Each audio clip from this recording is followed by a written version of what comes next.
Hey jij daar, superleuk dat je weer luistert en zelfs misschien wel kijkt naar een nieuwe aflevering van de Win-Win podcast.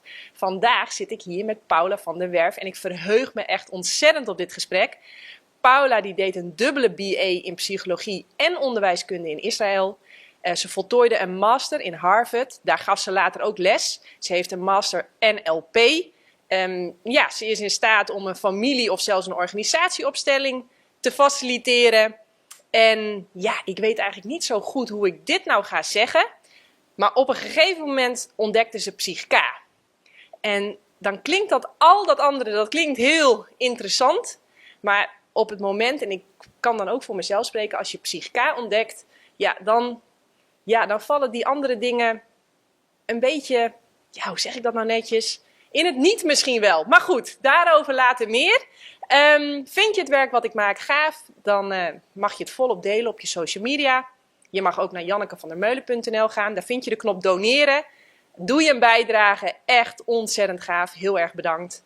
En dan gaan we beginnen. Welkom Paula. Dankjewel. Yes. We gaan gewoon maar mee. Ik heb 2 kantjes met vragen. Ik dacht, dit is mijn kans. Ik zit eindelijk met Paula rondom de tafel. Dus ik ga heel wat op je afvuren. Dat probeer ik in zo'n mooie mogelijke volgorde te doen. Dat lukt niet altijd. Maar wil jij vertellen wat Psych-K is?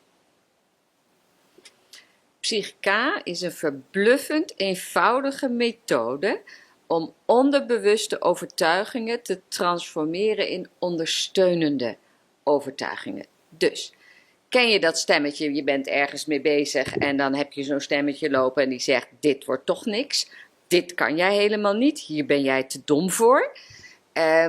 Dat zijn vervelende overtuigingen die aangaan en die jou hinderen om iets moois te maken en die jou heel veel energie kosten. Dus, je wil eigenlijk overtuigingen hebben die zeggen, je kan dit, jij bent slim, jij maakt er iets moois van, of je maakt er met gemak iets moois van. Je wil een ondersteunende stem hebben. En vaak zijn we onze eigen ergste vijand. Nou, dat wil je gewoon transformeren. Je zou dit van een vriendin niet pikken als die dit soort stemmetjes zou laten horen de hele dag. Dus waarom pik je het van jezelf? Ja, mooi. Ik bleek dus ook allemaal stemmen in mijn hoofd te hebben. Ik moet eerlijk zeggen dat ik dat eerst eigenlijk helemaal niet eens wist.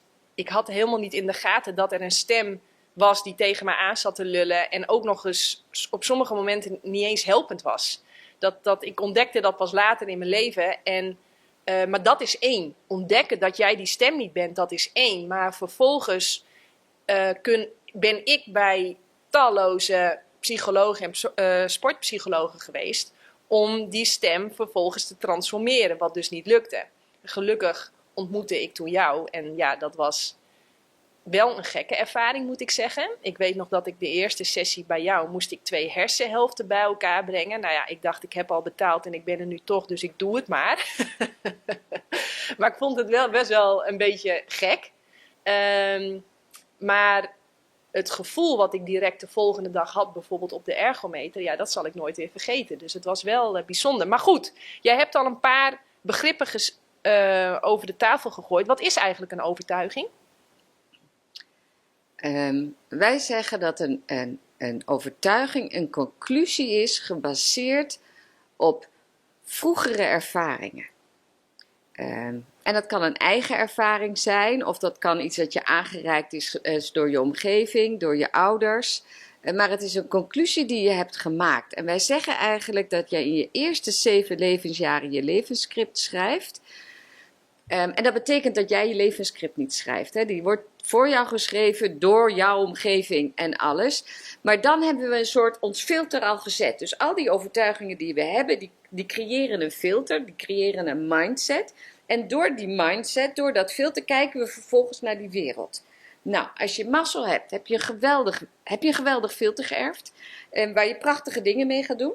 Maar de meeste van ons hebben geen verlichte ouders. Dus we hebben allemaal wel dingen in dat filter zitten waar we kramp van krijgen, waar we stress van krijgen. Die ons opjaagt, waar we dingen van moeten. Die ons vertelt dat we niet goed genoeg zijn en dat we pas goed genoeg zijn als. Dat zijn van die opjagers die echt niet goed zijn voor ons systeem. Ons ook niet gelukkig maken. En het is fijn om die te kunnen transformeren en ze weer uit je systeem te kunnen halen. En het leuke is, in die eerste 7 levensjaren had je er niks over te vertellen. We staan wijd open om te leren. We hebben nog niet de mogelijkheid om te zeggen, dit wil ik leren, dit wil ik niet leren. Maar nu, als volwassenen, kunnen we zeggen, hé, ik heb wat niet helpende overtuigingen en die zou ik graag willen transformeren. Nou, dan ben je klaar voor het psychica. En het is precies zoals jij in het begin zei, die overtuigingen zijn mij niet. En op het moment dat je er met die neutraliteit naar kan kijken, wordt het ook makkelijk om ze te transformeren. Ja, mooi. Hey, en ik merk dat overtuigingen, programmeringen, trauma's, bewust, onderbewust, onbewust, dat termen zijn die we non-stop gebruiken, helemaal in de zelfhulpwereld. En ik dacht, ik ben blij dat Paula komt, want ik zou heel graag eventjes, woord voor woord, wat is het nou eigenlijk? Dus wat is een programmering? Wat is een overtuiging? Nou, laten we even beginnen. Overtuiging weten we nu. Dus een overtuiging, Janneke die vertaalt dat dan als, dat is een gedachte die je heel vaak hebt herhaald, hebt gehoord of tegen jezelf hebt gezegd en die je dan vervolgens bent gaan geloven en waar je naar gaat leven. Precies, mooi gezegd. Ja, oké. En wat is een programmering? Nou, eigenlijk is een groep van overtuigingen is dan je programmering. Ja. Oké, één overtuiging kan ook al een programmering zijn, hè? Maar het is meestal een groepje van overtuigingen die zorgt dat jij je op een bepaalde manier gedraagt. Ja, dus het zit hem in hoe je je uiteindelijk gaat gedragen. En ja, weet je, als het zonnetje schijnt en we hebben windje mee, nou dan. Maar het gaat er voor mij voornamelijk om hoe je je gaat gedragen als dingen tegenzitten, als de druk gigantisch toeneemt, of als je echt in de schijnwerpers komt te staan. Of zeg ik dat dan? Op het moment dat er meer druk komt van de buitenwereld, heb jij belemmerende overtuigingen, dan laten ze zich zien. Ja. Als alles mooi is, dan komen ze niet naar boven, want het schuurt niet. Er lijkt niks aan de hand. Je hebt nog steeds die waardeloze programmering in je zitten, maar het komt niet naar buiten. En moet je er dan wat mee? Nee, wat mij betreft niet. Maar op het moment dat het zich laat zien, is het de moeite waard om het te transformeren. En nog één ding daarop aanvullen. Als jij ergens naartoe wilt, je hoeft niet. Wat meeste mensen komen bij een psycholoog, die komen bij een psycholoog omdat ze ergens last van hebben en ze willen wegbewegen van pijn. Maar het is natuurlijk veel mooier als jij weet waar je naartoe wilt en dat programma's voor gaat installeren om daar te komen. En dat kan ook. En dan zit je veel meer in de zelfrealisatie dan in de zelfhulp.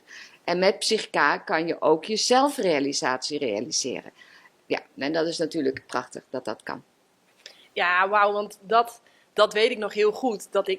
Grappig, ik weet nog precies wat ik zei. Ik weet niet hoe lang het inmiddels al geleden is. Oh, wel een aantal jaar. Ja, maar dat ik bij jou binnenkwam en dat ik letterlijk zei van ik kom hier eigenlijk omdat ik van een 9 een 10 wil maken. En dan word je wel vaak uitgelachen, maar jij zei direct, nou super, dan ben je op het goede adres. Dus dat is zelfrealisatie. Precies. En van een 6 een 7,5 maken is zelfhulp? Afkomen van iets waar je last van hebt. Dat is zelfhulp. Ja, en om ergens vanaf te komen waar je last van hebt, ga je de zelfrealisatie in. Altijd. Maar het is niet het expliciete doel waar mensen voor komen. Ja. Mooi. En dan hebben we dus nu overtuiging. We hebben programmering. Wat is dan een trauma? Een trauma is een heftige, nare gebeurtenis die je hebt meegemaakt. En op het moment dat je een heftige, nare gebeurtenis hebt meegemaakt, daar hoort daarbij dat er in jouw lichaam heel veel nare apotheek aangaat. Allemaal stresshormonen gaan werken, dat soort zaken. En het is zo dat het onderbewuste, als die teruggaat naar een nare herinnering, dus een trauma is gebeurd, vervolgens gaat de herinnering terug naar die nare gebeurtenis. En dan is het alsof je hem weer beleeft. Dus die nare apotheek gaat weer aan. Dus dat is wat er gebeurt met een trauma. Hij gebeurt, als je geluk hebt, 1 keer in het echt. En vervolgens ben je het 1 miljoen keer jezelf aan het doen. Omdat je daar met die herinnering naar terug gaat. En dat is gewoon heel slecht voor je gezondheid. Dus blijven zitten met traumatische gebeurtenissen is ongezond voor je. fysiek, letterlijk. Ja. Ja, want jij zegt dan zet het lichaam de verkeerde apotheek aan. Dus mag ik dat dan vertalen dat je lichaam, je bent volkomen veilig, maar de situatie is eigenlijk redelijk normaal. Maar je lichaam gaat abnormaal reageren op een normale situatie. Dat kan, dus dat er bepaalde triggers zijn in normale situaties, waardoor jij denkt van, oh, dit is levensgevaarlijk, hè? Je baas komt je kantoor binnen en jij gaat eigenlijk volstrekt op tilt. Dus hij is een trigger voor eigenlijk een normale situatie. Maar er gaan zoveel alarmbellen in jouw hoofd af, die je hoogstwaarschijnlijk zelf hebt gecreëerd. Onbewust. Onderbewust, zeker. Ja. Ja. En het is fijn om dat te kunnen transformeren. Ja, nee, zeker. Hey, en dan denk ik dat, want dat hoor je ook echt non-stop. We hebben bewust, we hebben onbewust, we hebben onderbewust, we hebben hoger bewust, we hebben verruimd bewust. en ze worden aan de lopende band gebruikt. Zullen we gewoon bij het begin beginnen? Bewust. Wanneer ben je bewust? Laat ik het dan zo zeggen.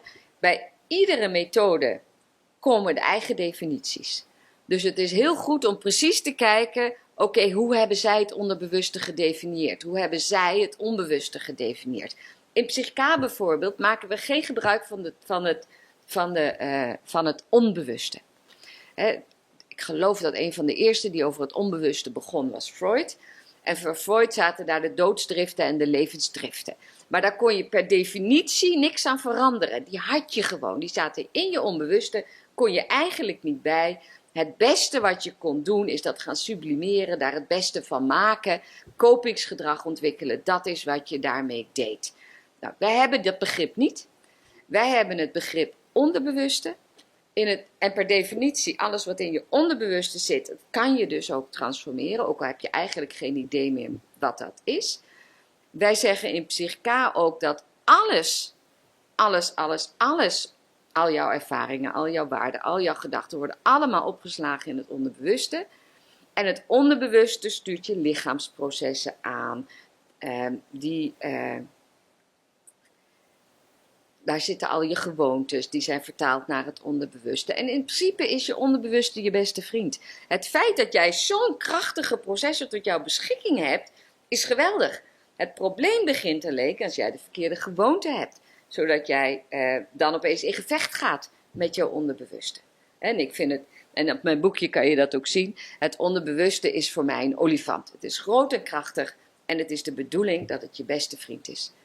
En als je de verkeerde gewoontes hebt, hoe transformeer je dat dan weer? Ja.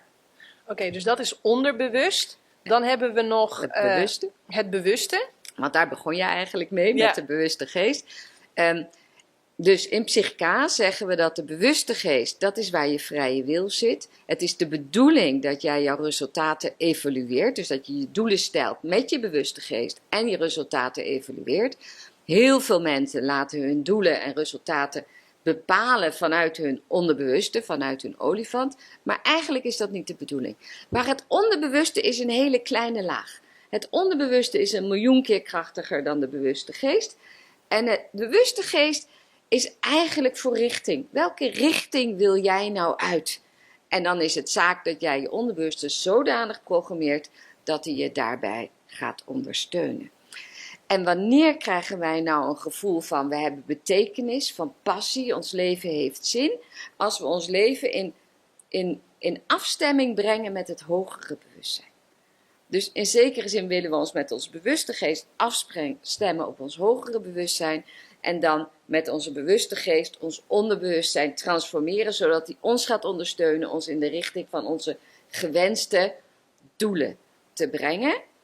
En het verruimde bewustzijn is wat mij betreft het hele pakketje samen. Hoger bewustzijn, bewustzijn en onderbewustzijn, dat is het verruimde bewustzijn. Als wij nu zo met elkaar in gesprek zijn, is eigenlijk van bewustzijn tot bewustzijn. En als je met Psychica bezig bent, werken we echt expliciet met het verruimde bewustzijn. En dan wordt het ook heel voelbaar dat al die invloeden natuurlijk, dat maakt ons rijk. Dat maakt ons een mooi volgroeid mens. Ja. Ja. Dus Wat is dan, wacht even, want ik moet nog even dat hoger bewustzijn. Wat is dan dat? Want ik heb dus blijkbaar een hoger bewustzijn. En ik kan met mijn bewustzijn afstemmen op dat hogere bewustzijn. Wat is dat hogere bewustzijn dan? Oké. Nou, dat hogere bewustzijn hoeven we niet moeilijk over te doen.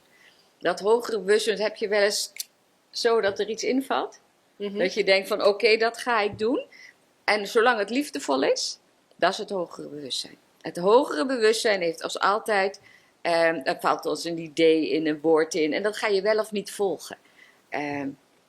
Om te doen. En daar kiest jouw bewustzijn dan weer voor. Die zegt van, oh, hier komt iets binnen wat de moeite waard is. Oh, ja.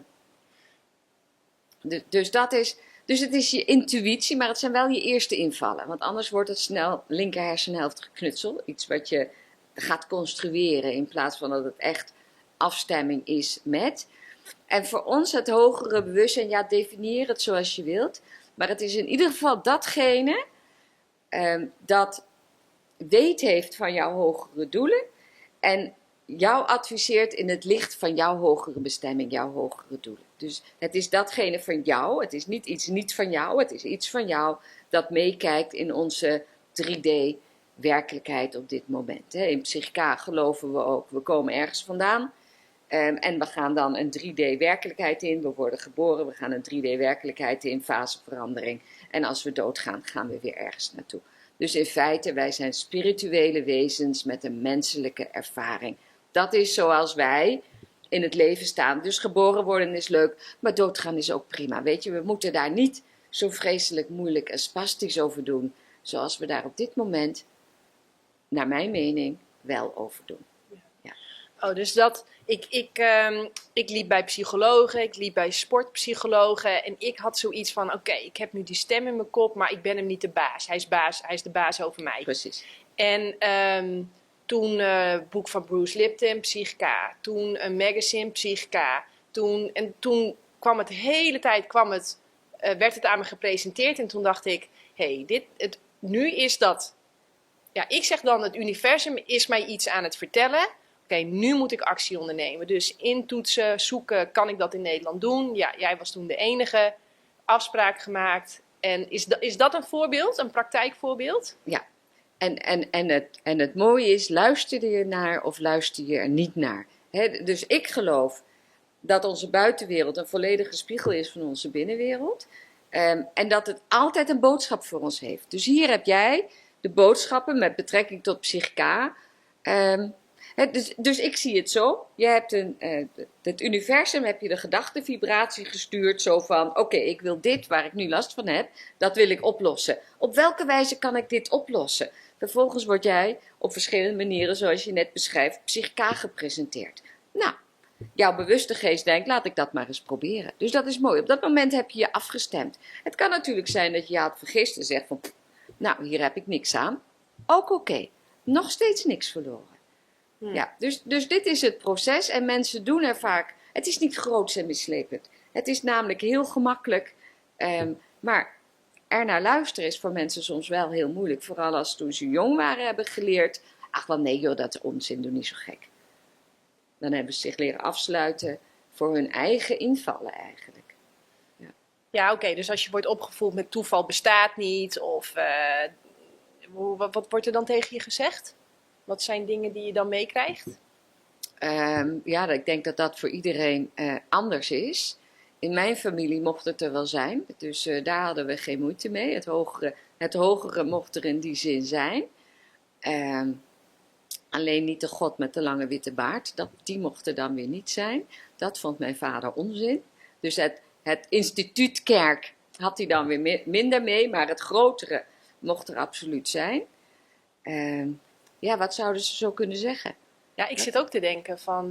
Wat zouden ze zo tegen jou kunnen zeggen? Maar ik hoor het wel terug van coaches, dat ze zeggen, ja nee, nee joh, dat doe maar gewoon, dan doe je al gek genoeg. En dit is wat er is. En laat je niet voor de gek houden, laat je niks op de mouw spelden. Veel mensen zijn natuurlijk gekwetst door de kerk. Door de regels die de kerk in het verleden heeft opgelegd. En dan hebben ze eigenlijk het kind met het badwater weggegooid. En dat is jammer, want er is wel degelijk heel veel plezier te beleven hier op aarde. om daar ook voor open te staan. En dat geeft ook heel veel gevoel van gedragen zijn, gekoesterd worden, veiligheid. En als je daar allemaal niet in gelooft, dan moet jij het opeens helemaal in je eentje doen, geïsoleerd van alles. Ja, dat is natuurlijk vreselijk. Ja, het is veel fijner om gezamenlijk gedragen te zijn. Ja, dat zeg je heel mooi. Hey, maar jouw carrière begon niet met Psychica. Ik noemde net al even een tracklist van heb ik jou daar. Maar daar is het niet mee begonnen. Jij hebt ook als psycholoog uren in het verleden zitten roeren. En wat denk ik het gros van de psychologen ook nog steeds doet. Dat hebben wij geleerd. Je gaat eerst even een volledige anamnese, even de geschiedenis uitvragen, doen. Ja. Ik heb eigenlijk 5 vragen in 1. Maar de eerste vraag is, waarom doen we dat? Waarom werkt het zo slecht? Vertel ons, waar kwam jij achter? Dus kun jij nog terug naar, je bent een jaar of 24, je bent afgestudeerd, wat leerde je tijdens de opleiding? En wat merkte je in de praktijk? Misschien is dat een concrete vraag. Oké. Ja, nou misschien om even recht te zetten. Ik ben niet begonnen als psycholoog om mensen te helpen. Ik ben begonnen als sociaal psycholoog. Want ik geloofde altijd dat de systemen over je heen rolden. En dat je als mens daar niks van kon verweren. En dat je dus die systemen moest veranderen. En toen werd ik... Systemen? De systemen zoals... de media? De media, cultuur? maar ook het UWV, de school, weet je, de gezondheidszorg. Er zijn systemen die zijn op een bepaalde manier opgezet, die doen het zo. En jij kan roepen wat je wilt, maar daar verander jij niks aan. En dus ik was geïnteresseerd in die systemen en die systemen beter te maken. En dus ik heb lang gewerkt als organisatieadviseur. Ik heb gewerkt aan kwaliteitssystemen. Dus ik heb getracht op die manier het systeem beter te maken. En op een gegeven moment had ik zoiets van, ja, maar eigenlijk maakt het niet uit wat het systeem doet. Wat belangrijk is, hoe ik als individu mij verhoud tot dat systeem. En toen kwam ik eigenlijk pas bij de psychologie terecht van het individu. En dat ik zoiets had, en toen ben ik ook een klinische psychologie weer gaan studeren, omdat ik hoopte dat zij antwoorden voor mij zouden hebben. Nou, nee dus. Maar dat was wel mijn hoop dat zij antwoord zouden hebben op de vraag, hoe ga ik als individu om met dat wat de wereld mij aanbiedt. En nou ben ik jouw vraag kwijt. Nou ja, dan ga je dus die individuele psychologie in. Ja. Je gaat denk ik ontdekken hoe menselijk gedrag wordt gevormd. Tenminste... Precies. En dan tijdens mijn studie leer ik dat ik in het verleden moet roeren. Dat er veel gehuild moet worden. Dat mensen inzicht nodig hebben in waar hun problemen vandaan komen. En op het moment dat ze dan inzicht hebben waar hun problemen vandaan komen, kunnen wij meer informatie gaan opzoeken. Dan kunnen we als psychologen kopingsvaardigheden leren aan mensen. En dan hoop je dat ze ander gedrag kunnen gaan vertonen. En met dat andere gedrag kunnen ze dan hopelijk een andere wereld voor zichzelf creëren. Maar de succesrate is hartstikke slecht. Weet je, met 5% ben ik denk ik genereus. Heel veel mensen komen door dat gewroet in dat verleden in de herbeleving terecht.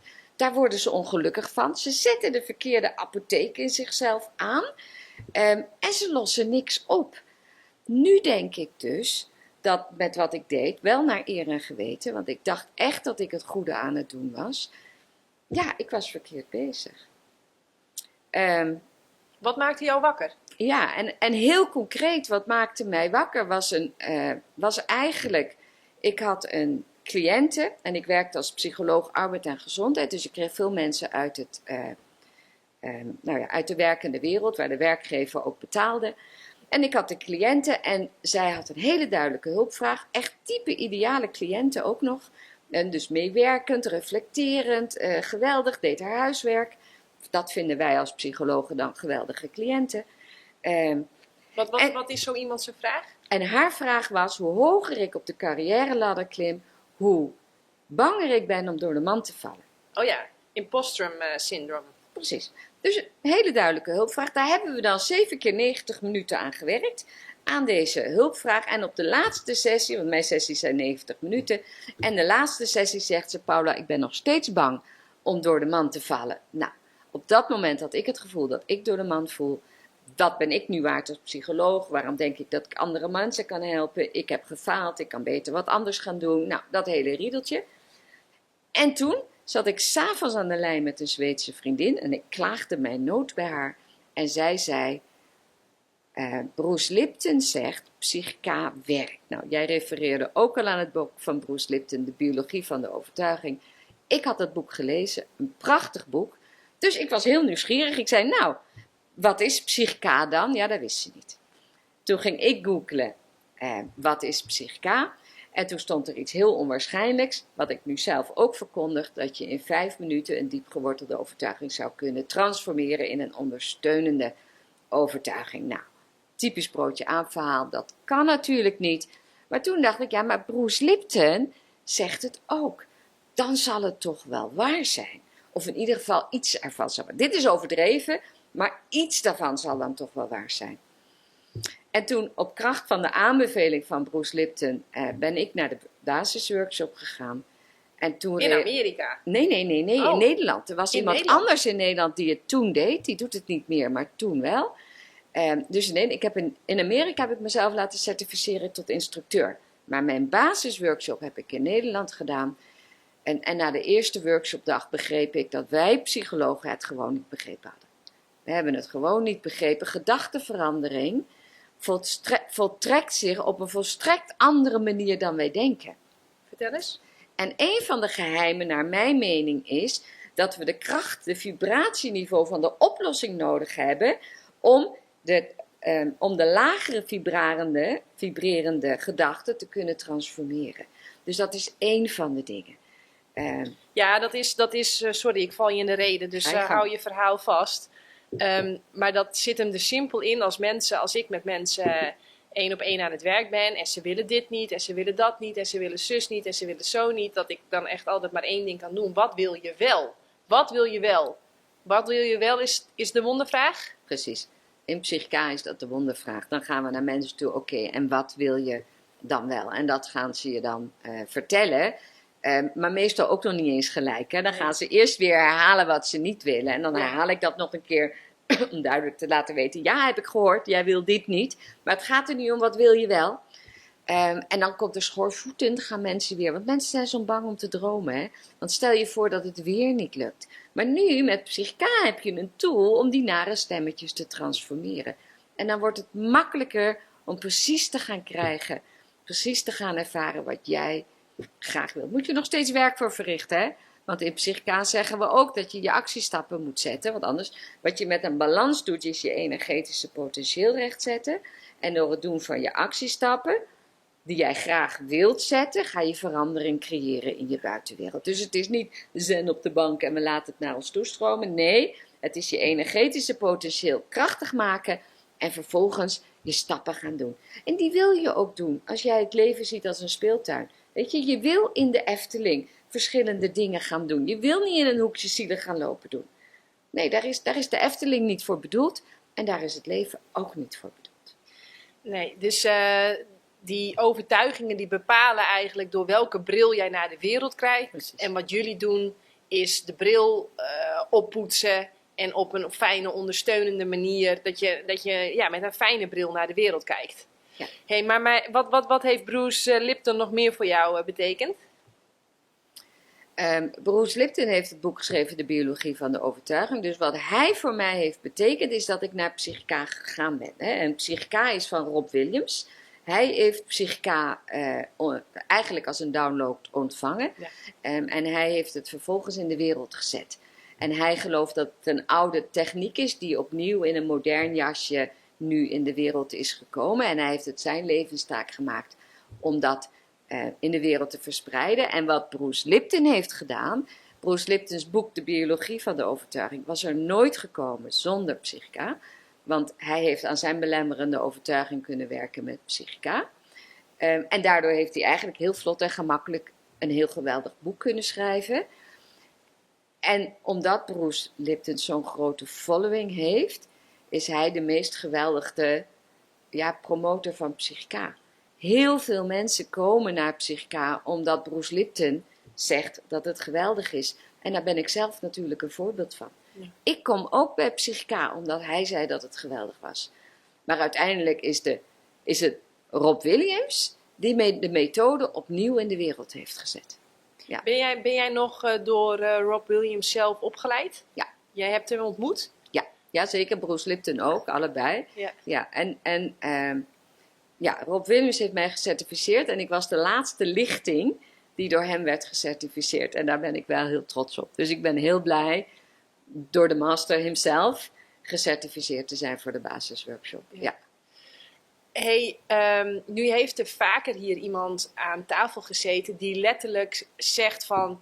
Ja, ik heb deze gekke, rare, maar super succesvolle methode echt letterlijk als een download binnengekregen. Als je zoveel universitaire studies hebt gedaan, hoe is het dan voor jou om te werken met een methode die als een download binnen is gekomen? En wie is dan diegene die downloadt? Hoe proces jij dat? Nou, ik ben heel erg opgeschoven van waar ik vandaan kwam. Ik was echt heel erg linker hersenhelft. Wetenschappelijke opleiding moet wetenschappelijk bewezen zijn. En tijdens mijn workshop zeg ik altijd dat er eigenlijk 4 werkelijkheden zijn, even voor het gemak. Een objectieve werkelijkheid, een subjectieve werkelijkheid, een symbolische werkelijkheid en een werkelijkheid van eenheid, Christusbewustzijn, samadhi, hoe jij dat ook zou willen noemen. Nou, ik zat stevig in die objectieve werkelijkheid en eigenlijk heeft degene in de objectieve werkelijkheid niet echt weet van de subjectieve, symbolische of de eenheidsbewustzijn. De eenheidsbewustzijn wel. Dus het wordt eigenlijk steeds, hoe hoger je bent, hoe inclusiever je bent. Maar in dat objectieve werkelijkheid zeg je, ach wat een vaag gedoe, wat een onzin allemaal.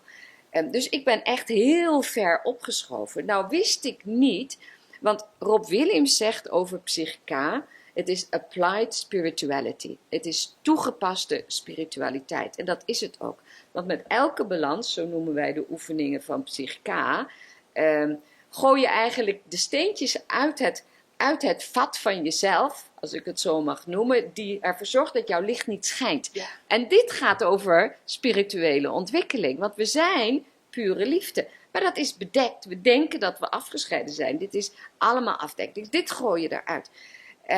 Dus ik wist allemaal niet dat hij dat zei, want anders, ik was nog niet zo ver opgeschoven. Ik was wel wanhopig, maar nog niet zo ver opgeschoven. Dan had ik gezegd, ja, maar dit is onzin, daar gaan we niet aan beginnen.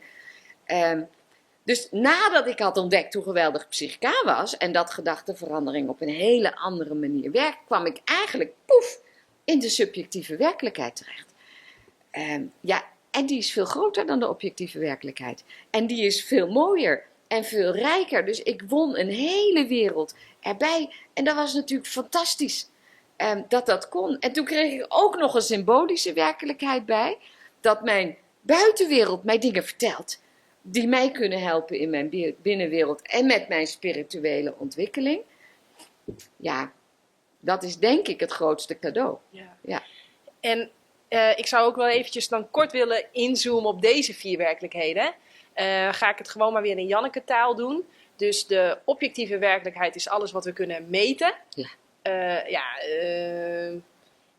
En dan komen we ook direct terug op die vraag daarvoor. Maar als je in een gezin opgroeit waar eigenlijk alleen de objectieve werkelijkheid er mag zijn. Waar er weinig dus ruimte is voor gevoelens, voor emoties, voor filosoferen. Ja, dan word je op een gegeven moment een soort van lopend hoofd. Ja. Maar dat is dus de objectieve werkelijkheid. En de subjectieve werkelijkheid is... Dan kom je eigenlijk in de energetische tak van bijvoorbeeld de psychologie. Hè? En Psychica hoort daarbij, die zit in de energetische tak. Dan weet je, want daar heb je ervaren, dat jij werkelijk alles creëert. Dus jij creëert jouw eigen werkelijkheid. Het is niet zo dat er een objectieve werkelijkheid is en die zorgt ervoor dat. Ik geloofde bijvoorbeeld... Nou, laat ik het anders stellen. Laat ik een heel concreet voorbeeld geven. Ik was bang op de snelweg, omdat het zo druk was. Dus ik had daar angsten voor. Maar ik meende dat het objectief, en dit is alweer heel veel jaren geleden, objectief heel erg druk was op de snelweg en eigenlijk levensgevaarlijk. Maar toen ik mijn angsten had getransformeerd, en een angst behoort eigenlijk tot jouw subjectieve werkelijkheid, jouw gedachten behoren tot de subjectieve werkelijkheid. En toen ik die had getransformeerd, was in mijn objectieve werkelijkheid die snelweg opeens een stuk minder druk. Terwijl wij allebei weten dat het door de jaren heen echt niet rustiger is geworden op de snelweg. Dus objectief gezien is het niet waar. Subjectief is mijn beleving wel als zodanig, omdat mijn angst is getransformeerd. Wij hebben heel veel voorbeelden van een subjectieve werkelijkheid. De objectieve werkelijkheid zegt, eerst zien dan geloven. De subjectieve werkelijkheid weet, eerst geloven dan zien. En dat is een hele andere houding. Ja. Ja. En nog even die derde werkelijkheid? Dat is de symbolische werkelijkheid. En dan weet je, alles heeft een boodschap voor mij. Ja, mooi. Is dat dan bijvoorbeeld... Ja, laatst was die echt... ik heb 4 jaar verkering gehad met Joost. En hij woonde in Delft, ik woonde in Rotterdam. En wij fietsten dan altijd naar elkaar toe. En op het punt waar we elkaar dan ontmoetten, zagen wij altijd een ijsvogeltje. Dus wij hebben het ijsvogeltje, hebben wij symbool gemaakt voor de liefde. En ik heb daar stiekem ook een beetje aan vastgeknoopt, want ik heb altijd geluk. En dan vlieg ik naar Hongkong en dan 's ochtends word ik wakker. En dan loop ik daar die haven in en dan zie ik een ijsvogeltje. En dan denk ik al, top, dit wordt weer een mooi toernooi. En dan vlieg ik naar Monaco toe en dan ben ik weer als eerste in die haven. En ik kon hem zelfs met mijn iPhone helemaal op de foto zetten, want ik zag weer een ijsvogeltje. En dan vlieg ik 2 weken later naar Spanje, wat helemaal geen land is voor een ijsvogeltje. Maar woep, daar ging hij toen ik op de fiets aankwam. En dan denk ik, mooi. Ik heb dat symbool gemaakt voor liefde, voor geluk. Is dat de symbolische werkelijkheid? Of is dat... Nee, dat is absoluut de symbolische werkelijkheid. Alleen wat ik zo mooi vind aan jouw voorbeeld, is dat hij zo positief is. Jij kijkt naar het positieve in jouw wereld. Dus je kijkt van, ijsvogeltje, het wordt een topdag. En het wordt ook een topdag, want alles wat jij gelooft, maakt je waar. Geloof je dat je het niet kan, is het waar. Geloof je dat je het kan, is het waar. Wij maken het waar. Dus jij kijkt al gelijk naar het positieve. Ik ben meer gewend dat mensen kijken naar het negatieve. En hoe ga je daar dan mee om? En waar staat dat symbool voor? Dat kan je dan vervolgens weer transformeren. Maar dit is natuurlijk nog veel mooier. Eerst uitgaan van het positieve. Nou ja, sterker nog, ik denk gewoon dat je het kunt inzetten. Dus dat je dingen echt tot symbool kunt maken. Dat dus de buizerd, als ik een buizerd zie, dan weet ik ook, dat staat voor mij ook als voor flow, voor kracht. Nou, en bij iedere roeiwedstrijd zweeft er eigenlijk altijd wel weer een buizerd. Dus dan denk ik, top. Maar volgens mij kun je zelf je symbolen kiezen. En ik had voor Doutse en voor onze dochter en haar zieltje had ik de duif als symbool.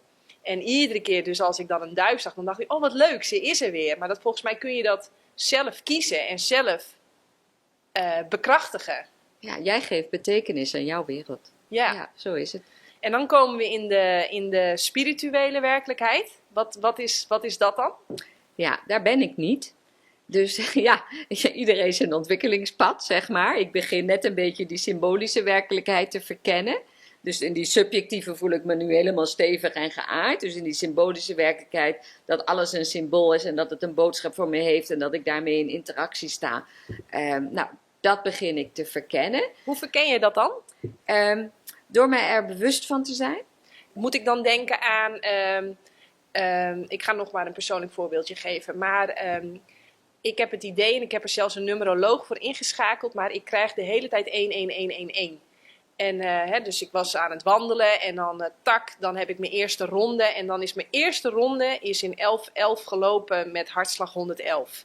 Nou, dan denk ik, hoe is het mogelijk? Maar dit gaat non-stop door. Is dat ook... Nou, zelf heb ik geen ervaring met numerologie. Maar het is wel weer de betekenis die je aan dingen geeft. Dus hoe werkt het voor jou? Ja, dus bijvoorbeeld, ik denk dat mijn hogere bewustzijn constant met mij wil communiceren. Weet je, dus eigenlijk zou je een open kanaal willen hebben.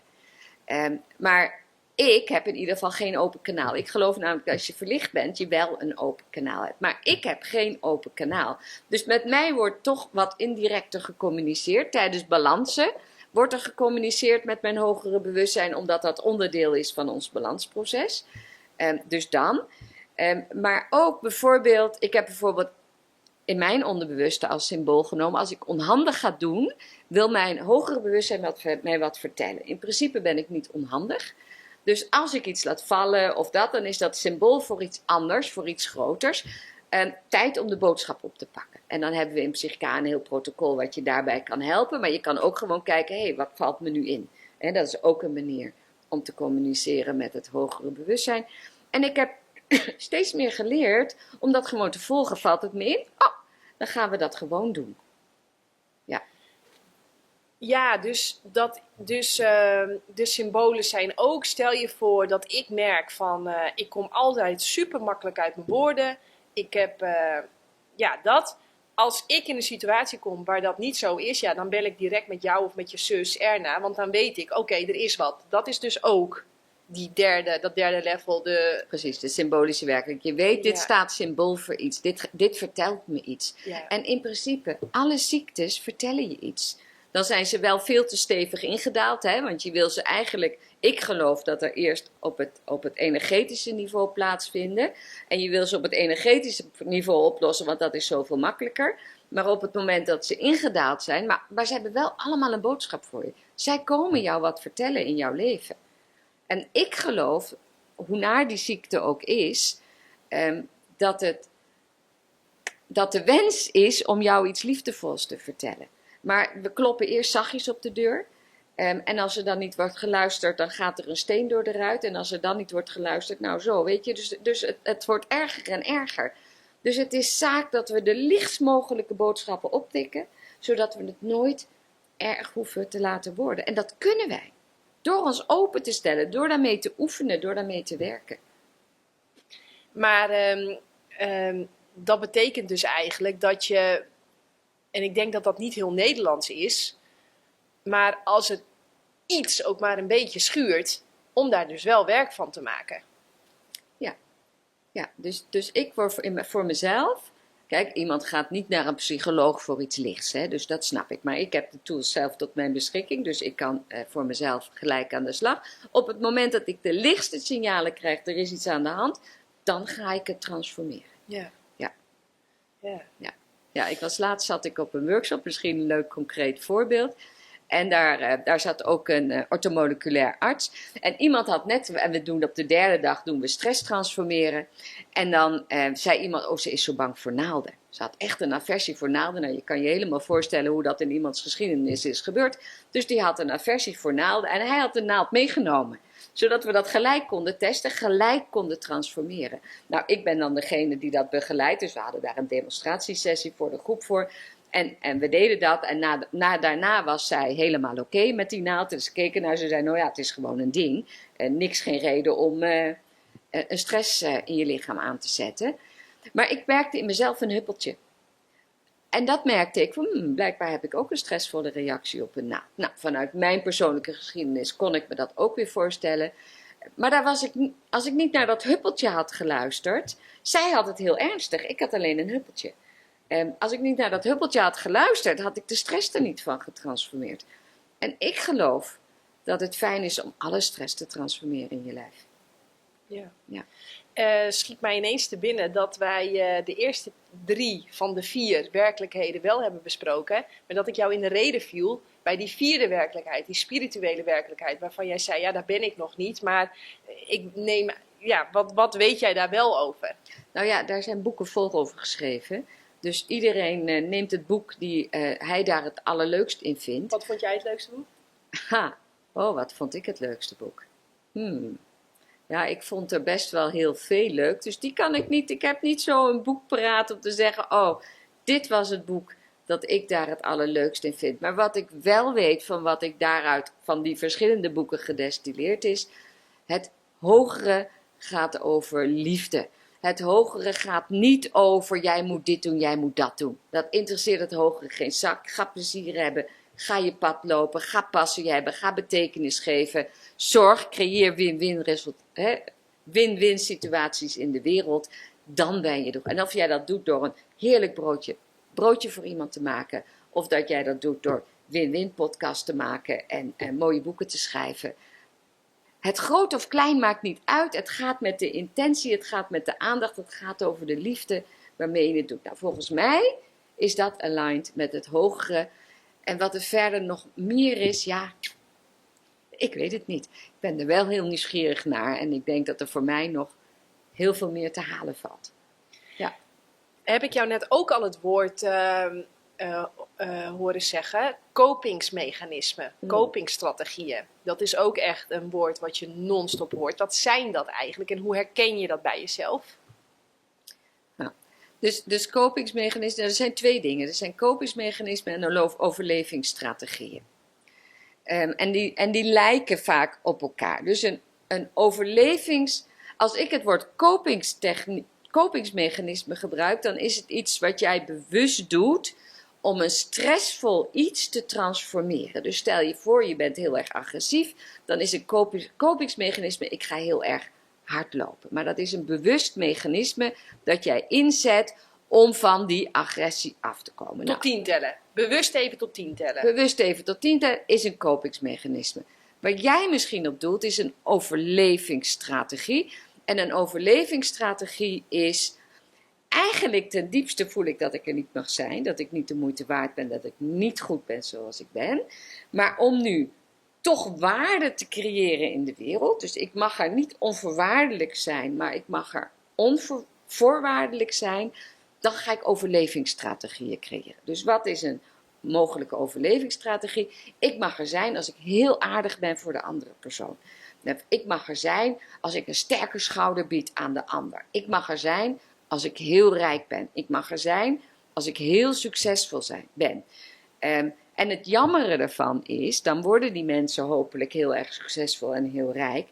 En dan houden ze nog steeds niet van zichzelf. Dan zijn ze nog steeds niet goed zoals ze zijn. Want het gaat erom dat je dat werkelijk van binnen diep voelt. En dan is al die uiterlijke erkenning niet meer nodig. Nee, niet nodig, maar ook niet per se erg. Nee, absoluut niet erg. Absoluut niet erg. Maar het paradoxale is in ieder geval voor mij, al die erkenning en waardering die ik zo nodig had toen ik klein was, terwijl ik nu veel meer erkenning en waardering krijg, ben ik er dankbaar voor omdat het me helpt psychica in de wereld te zetten, maar ik heb het niet meer nodig. Ja. En dat is het verschil. Toen had ik het nodig om er te mogen zijn, nu weet ik dat ik er mag zijn. Ja, mooi.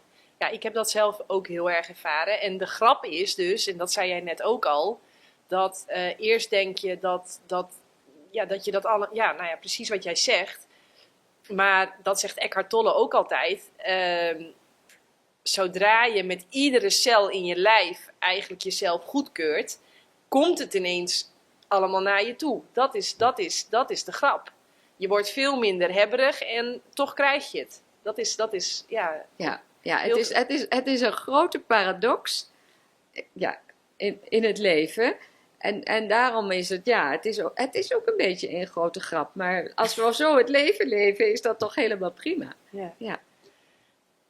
Maar dus, wacht even, ik moet even checken bij mezelf. Dus copingmechanismen zijn, ik word boos en een copingstrategie is dan tot 10 tellen.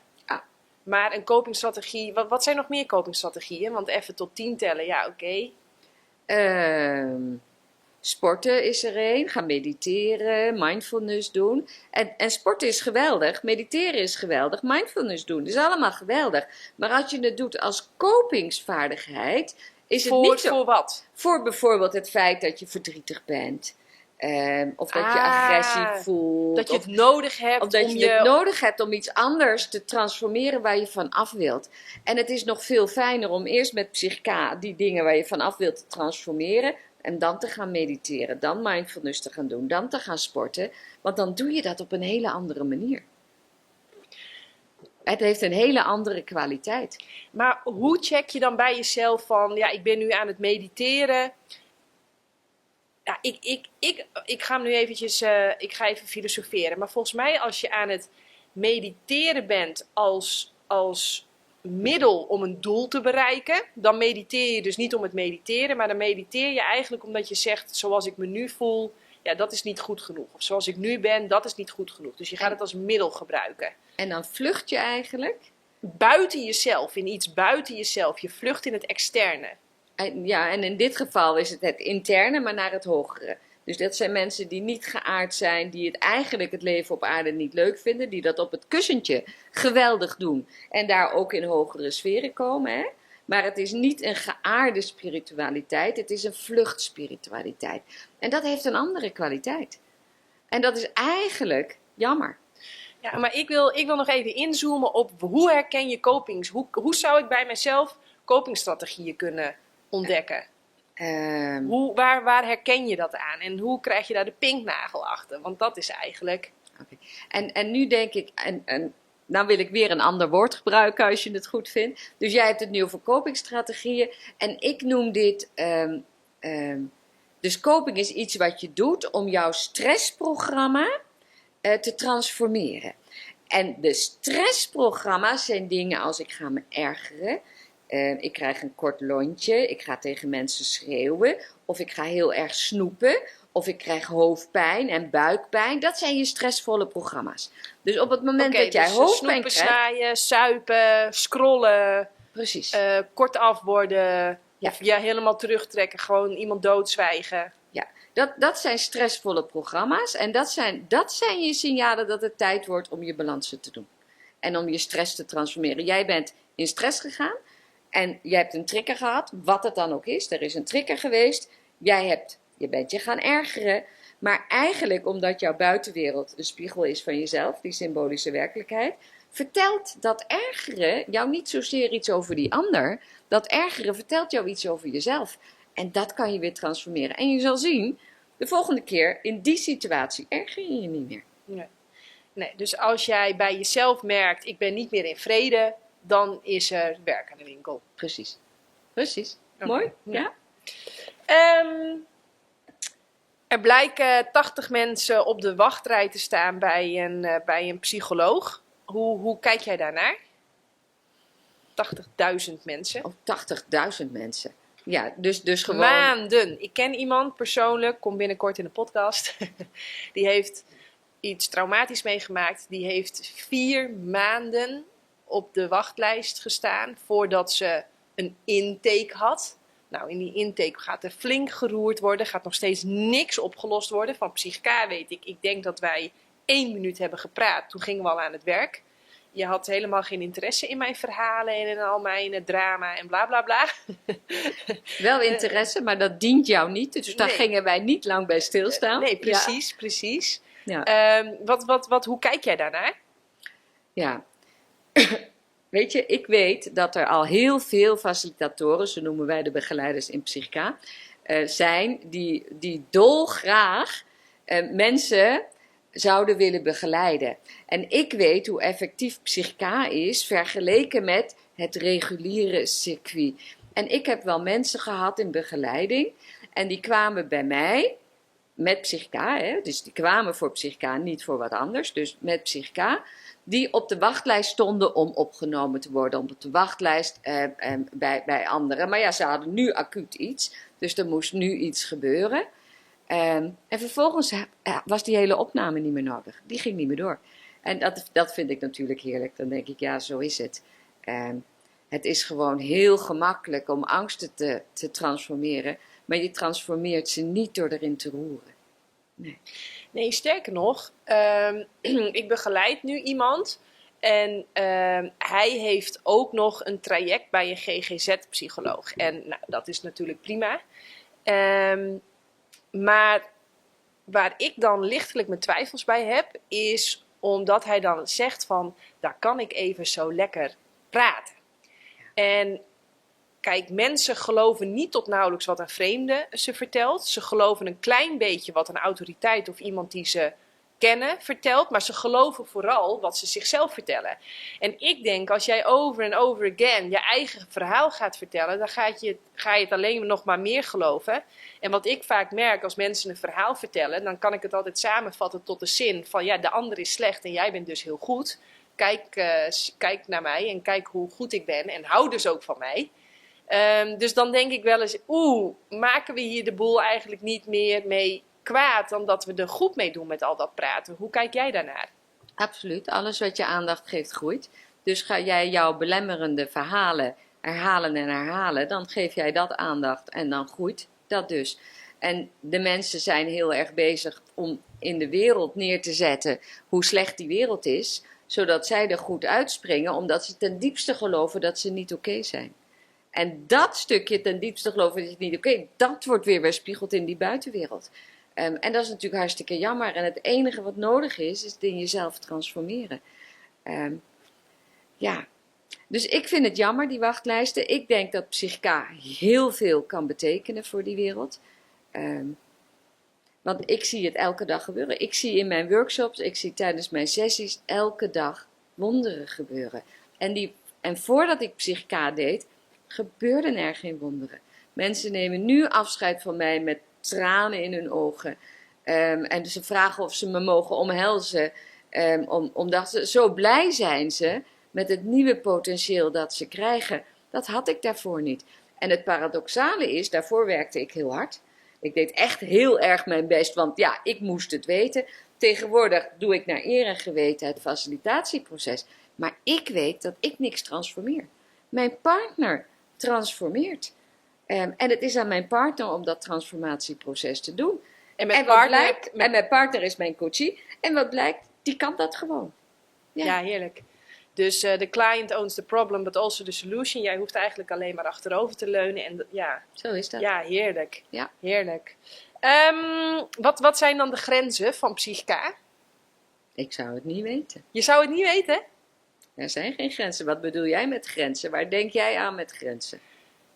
Nou, iemand heeft borstkanker. Ja. En die komt bij jou. Ja. Oké.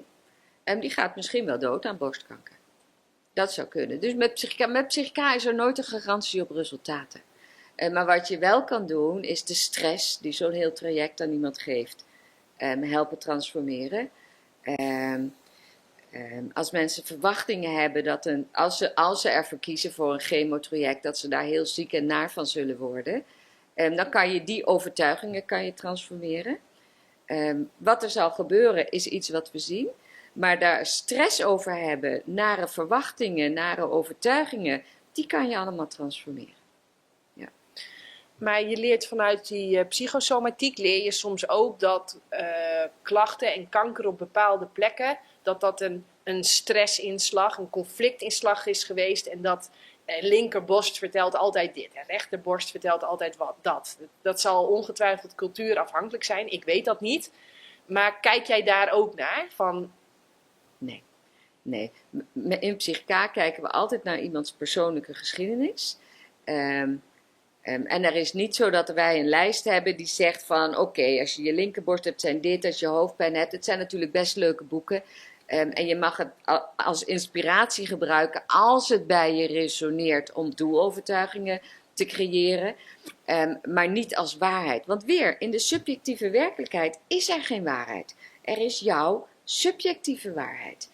En als jij het gelooft, is het goed.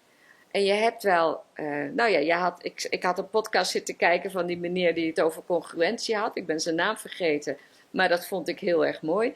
Dus als jij een wonderbaarlijke genezing hebt, wat belangrijk is dat je congruent bent. Dat jij gelooft, deze methode gaat mij helpen om te genezen en dat 100% gelooft. Nou, dat 100% ergens in geloven, daar kan Psychica je bij helpen. Oh, wow. Dat je geen tegenstrijdigheid in je systeem hebt staan. Want dat geloof ik ook. Als jij daar 100% voor gaat, zet je iets heel anders neer dan als je denkt, ik wil het wel heel graag, maar eigenlijk geloof ik niet echt dat ik het kan. Ah, wauw. Dus ik heb hier nog letterlijk opgeschreven, is ziek worden eigenlijk ook een overtuiging? Vaker dan wij denken. Ja. Leg dat eens uit. Nou, ik denk dat heel veel ziek worden een resultaat is van een lang proces van nare overtuigingen en nare emoties. Die ervoor zorgen dat we een bepaalde levensstijl aanhangen en niet een andere. Dat we bepaalde keuzes maken en niet een andere. En dan zijn mensen verbaasd dat ze ziek worden. Dan denk ik, ja, maar dat kon je toch zien aankomen? Maar blijkbaar niet. En dan zijn er natuurlijk gelukkige mensen die kunnen roken tot hun 95ste en daar helemaal geen last van hebben. Maar de meeste mensen niet. Maar wat maakt dat je rookt? Welke overtuigingen heb jij? Wat probeer jij te verbergen? Wat probeer jij te bereiken met jouw sigaret? Je probeert geen longkanker te bereiken. Je probeert geen hersenbloeding te bereiken. Maar het is misschien wel wat je krijgt. Dus in die zin geloof ik wel in cause and effect. Dat zaken die je doet consequenties hebben. Ja, nee, de belangrijke nuance natuurlijk. We handelen nooit vanuit kwaadaardigheid, denk ik bijna. Ja, misschien echt als de druk heel erg toeneemt en in wanhoop. Maar en wanhoop... ik denk ook dat dat de uitzondering is. Ja, ja precies. Ja, absoluut. Ik denk dat alle mensen proberen met de kenniskunde, middelen die ze hebben, altijd hun best te doen, inderdaad. Maar je zei net ook iets moois, tenminste dat hoorde ik er tussendoor. We hebben allemaal blinde vlekken. Ik heb blinde vlekken, jij hebt blinde vlekken. Wat is jouw tool inmiddels om blinde vlekken aan het licht te brengen? Oké, dus ik heb iets in mijn buitenwereld en dan denk ik van, dit bevalt me helemaal niet in mijn buitenwereld. Dan ga ik kijken welke boodschap dat heeft. Wat heeft mij dat te vertellen? Ik ga naar mijn man toe en dat brengt me weer bij doelovertuigingen. Of andere technieken die ik heb geleerd met Psychica, dat ik gelijk directer energetisch kan werken. Of ik ga naar mijn man toe, ik zeg, nou, dit is de situatie. Laten we dit even samen doorspreken en dan helpt hij mij weer terugreflecteren. Want een ander is heel goed in het terugreflecteren wat er aan de hand is. Want zelf hoor je het letterlijk niet. Je zegt het letterlijk, maar je hoort jezelf niet. Weet je, de vis kent zijn eigen viswater niet. Die vindt het normaal. Zo doen we dat toch? Hoezo is dat belemmerend? Maar die ander hoort het precies. En dat is eigenlijk de meerwaarde van de ander. Ja, dus eigenlijk zeg je van omarm een goede coach, een goede therapeut of iemand die echt goed kan luisteren. Of...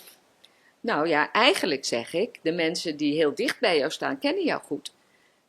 En als je met elkaar een relatie opbouwt, dat je dat elkaar in liefde kan vertellen, kan je samen groeien. Ik word bijvoorbeeld reuze gelukkig als echtparen samen de workshop kunnen doen. Want ik weet dat ze daarmee een tool in handen te krijgen om samen te groeien. En ze kennen elkaar goed. Zij weten, nou Paula, jij zegt wel dat jij nooit meer snoept, maar ik heb jou daar toch lekker zien snoepen. En hoe komt dat nou? Dus voor de buitenwereld kan je bepaalde dingen dicht houden, maar voor jou, mensen die echt met jou het leven doen, nou, en daar gaat het natuurlijk om groeien. Het gaat niet om, kan ik de buitenwereld belazeren? Het gaat erom, kan ik werkelijk groeien? En dat kan je voor de mensen die echt dicht bij jou staan, die vertellen het je wel.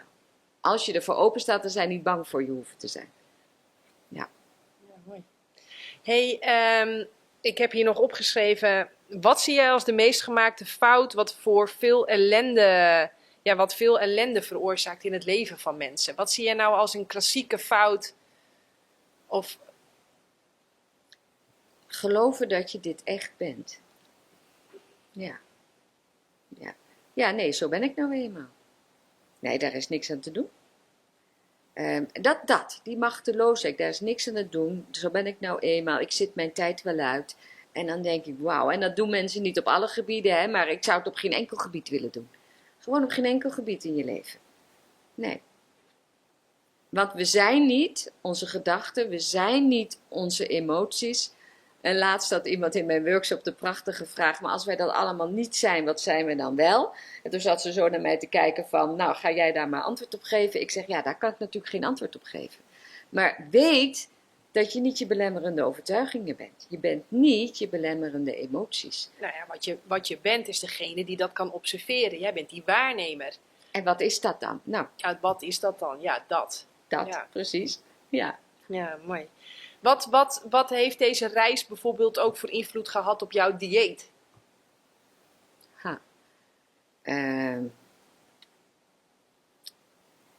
Ik was iemand die altijd op dieet was om mijn gewicht een beetje op peil te houden. Nou doe ik nog steeds dieetdrankjes, omdat ik dat makkelijk vind. Dus dat vind ik een makkelijke manier van eten. Niet noodzakelijkerwijs de meest gezonde of dat ik dat anderen zou aanbevelen. Zeker niet. Maar voor mij werkt het. Ik maak veel gezondere keuzes in mijn eten. Ik heb veel meer plezier in mijn leven. Dus ik zoek ook echt het plezier op en de dingen die ik leuk vind om te doen. En wat mij betreft is sky the limit. Gelukkig is een van de dingen die ik heel erg leuk vind, is over Psychica vertellen en workshops doen, want dat doe ik veel. Maar dat doe ik oprecht, omdat ik daar heel veel plezier aan beleef om dat te doen. Nou ben ik je vraag weer kwijt. Nou, eet je nog vlees? Eet je nog dierlijke Oh, op producten? die manier. Of kun je, Oh ja, nou ja. Ja. Ik herinner me dat ik over de Ruige Kade liep. Toen woonde ik nog in Leiderdorp en toen liep ik over de Ruige Kade. En toen stond er een koe. Eigenlijk, nou dat is zo'n dijkje en dan heb je een slootje en dan heb je weilanden. En toen stond er zo'n koe en ik zat naar die koe te kijken en ik denk, ik eet jou. Nou, je kan toch geen koe in de ogen kijken en met goed fatsoen een koe eten. Dus ik had echt zoiets, dacht ik van nee, dit gaan we niet meer doen. Ik ga geen koeien meer eten. Dus toen ben ik vegetarisch geworden. En ik ben nog steeds vegetarisch. Mijn man heeft mij jaren vegetarisch laten zijn. Is ondertussen veganist. Dus van hem mag ik nu ook geen dierproducten meer eten. Mijn hoofd zegt, hij heeft gelijk. Mijn hele wezen, mijn onderbewust, mijn olifant dus, die zegt nog een beetje, ja, maar kaas is zo lekker en melk is nog lekker. Dus ik ga al heel veel met hem mee. Ik heb al havermelk in plaats van melk, dus ik ga al heel veel met hem mee, omdat mijn hoofd dat ook wel wil. Maar er is nog iets in mij die zegt, nou, zo hoeft dat toch ook niet helemaal. Maar ik kan me niet meer voorstellen dat ik vlees eet, dat er een beest doodgaat voor mij. Nee, dat gaat niet meer. Dus dat is voor mij, hè, in mijn ontwikkelingspad, is dat een verandering geworden. Ja. Leuk. Hebben natuurlijk heel veel mensen de overtuiging dat er voor kaas geen dieren doodgaan. Maar dat is... Nee, maar dat weet ik. En hij vertelt me dat ook iedere keer. Weet je hoeveel ulcers ze hebben, weet je hoeveel pijn ze lijden, weet je dat ze afgemaakt worden op het moment dat ze niet meer nuttig zijn voor de melk. Weet je hoe dat gaat? Ja. En toch doe ik het nog. Ja. En dat is natuurlijk leuk. Dus dat zegt weer iets over mijn ontwikkelingspad. Want uiteindelijk geloof ik wel dat je dat niet meer doet. Want het is natuurlijk liefdeloos. Dus daar ben ik van overtuigd. Dus hier heb ik nog een ontwikkeling te gaan. Maar het gekke is dat ik met mijn hoofd weet is niet oké, maar ik voel het niet. Toen ik die koe in de ogen keek, toen voelde ik het echt. Dit is niet oké. Toen hield ik er ook onmiddellijk mee op. Toen was het makkelijk. Maar dit weet ik, maar ik voel het niet. Een ander gek voorbeeld. Ik zal nooit iets stelen uit een winkel. Sterker nog, als zij iets vergeten zijn, ga ik altijd terug om te zeggen, hé, maar hier is er iets verkeerd gegaan. Omdat zij doen wat voor mij, ik doe wat voor hun en daar staat geld tegenover. Zo hoort het. Maar ik heb geen enkel probleem om een film te jatten van internet en die gratis te downloaden. Dus dat voelt voor mij niet als stelen. Terwijl ik met mijn hoofd weet, dat is het wel, voelt het niet zo. Dus die tegenstellingen. En ik denk dat wat nodig is voor werkelijke verandering, is dat je je overtuigingen en je gevoel daarmee op één lijn krijgt. En dan wordt het makkelijk om zo te handelen. Ja. Dus is er een kans dat je na deze podcast dan misschien ga je daar nu mee aan de slag? Of denk je nou, ik weet het klopt eigenlijk niet. Hoe gaat zoiets? Ja, dat is dus leuk. En ik heb het idee dat ik nog veel te winnen heb bij kaas en melk. Voordat ik er werkelijk bereid ben om dat op te geven. Dus ik heb eerst nog wat impulsen nodig om het verlangen te hebben om dat op te geven. En die is er dus nog niet voor mij. En ik kies wat ik wil balansen en niet wil balansen. Ja. Ja, want je vraagt tijdens je balansen ook altijd van, is dit passend om te doen? Wat kun je bijvoorbeeld niet vragen aan Psychica? Heb je wel eens... Je kan in principe, je kan altijd alles testen en het hogere bewustzijn laat zien of dit ook goed voor jou is in dit moment. Dus het kan zijn dat als het hogere bewustzijn zich ermee bemoeit en zegt, oké, deze balans, deze oefening kan je nu niet doen, betekent dat er iets belangrijkers is voor jou om te doen dat eerst moet gebeuren. Dus het geeft jou gebeurt dat wel eens? Ja, gebeurt heel regelmatig. En daar word ik altijd heel blij van. Want dat is zo'n manifestatie van een actief hoger bewustzijn. Het hoger bewustzijn is altijd actief. Maar nu praat hij tijdens een sessie letterlijk met ons. Het is ons aan het vertellen. Hé, maar weet je, er is iets belangrijkers om te doen. En die kunnen we altijd vinden. En dan wordt de sessie mooier, rijker, verdiepender. Ja. Wat vond jij echt mindblowing toen dat gebeurde in een sessie? Of dat je een mailtje kreeg van achteraf zo van, wow, nou dit overtreft echt mijn verwachtingen. Ik kan echt zo een paar dingen opnoemen. Iemand met hele erge hooikoorts. Echt een beetje maanden op bed. van alles geprobeerd. En dan een sessie, nou dat was dan in dit geval niet bij jou, maar bij je zus. En het is gone. Of eigen voorbeeld, Duitse, nou die lacht ongeveer de hele dag. Totdat mijn vader een muts opzette, was het direct paniek. En huilen. En wij snapten niet waar het vandaan kwam. En toen heeft Erna, zonder dat mijn vader en Duitse daarbij betrokken waren, dat rechtgezet. En ze zitten nu het liefst de hele dag bij elkaar op schoot. Ook mindblowing. Nou ja, zo kan ik wel even doorgaan. Hele boze dochter. Boos. En nou ja, moeder en dochter komen heel erg... Ja, dat wordt gewoon één grote strijd door deuren gooien. En toen heeft... Maar de moeder wilde niet naar psychica, want die vond dat gezweverig gedoe. Toen is de vader gegaan. En de volgende ochtend wordt er een heel dankbaar kind wakker. Bizar, toch? Dat soort dingen. Nou ja, jij klappert daar misschien al niet mee van je oren. Maar waar klapperde jij wel mee? Wat deed jouw oren wel doen klapperen? Nou ja, het is inderdaad waar dat ik heel veel wonderen al heel gewoon ga vinden. Hè. Ik verwacht ze ook, dat ze gebeuren. Een van de dingen waarvan ik dacht, oh, dit is echt voor mij, dat dit gebeurt. Om te laten zien, om een fysiek bewijs te geven, was vrij in het begin van mijn psychica-instructeurschap, dat ik een workshop gaf. En toen was er een cursist en die zei, ik word altijd heel erg boos. En dit is een extreem voorbeeld, hè? Dit is niet wat de regulier, dit is een extreem voorbeeld. Dus ik word extreem boos als ik fysiek word tegengehouden of met woorden word tegengehouden. En ik weet dat dit extreem is en ik weet ook waar het vandaan komt. Want waar dacht hij dat het vandaan komt? Toen hij 1,5 jaar was, had hij zichzelf een keer opgehangen met een tuigje dat zijn ouders gebruikten om te zorgen dat hij rustig op zijn plek bleef en niet de hele tijd naar zijn pasgeboren zusje ging. En toen hij geboren werd, heeft zijn navelstreng om zijn keel gezeten, heeft zich ook opgehangen. Dus hij heeft eigenlijk 2 ophangervaringen. Extreem tegengehouden worden ervaringen. Hij zegt, maar ik heb er geen actieve herinnering aan. En op de 3e dag van de basisworkshop leer je hoe je stress kan transformeren. Toen hebben wij gezegd, nou, pak een stressvolle situatie waarin jij werd tegengehouden, met de intentie dat je die 2 voorgebeurtenissen ook meeneemt in deze balans.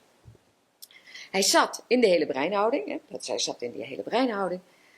Vervolgens werd hij tot 2 keer toe diep paars. Vanuit het niets, diep paars. Dus ik kon zien aan hem dat hij bij die ene gebeurtenis was en bij die andere gebeurtenis was. En dat hij dat transformeerde. Als ik niet zo'n diep geloof had in het veiligheidsprotocol van psychica. We kijken altijd met het hogere bewustzijn of het veilig is voor iemand om een balans te doen. Had ik 112 gebeld. Zo ernstig. En het is dezelfde 5 minuten balans die zo'n onwijs diepe transformatie doet. Wat het mooie met psychica is, jij bent met je bewuste geest, hoef jij niet te benoemen waar het vandaan komt. Je geeft het onderbewuste opdracht om te transformeren. En die doet dat gewoon.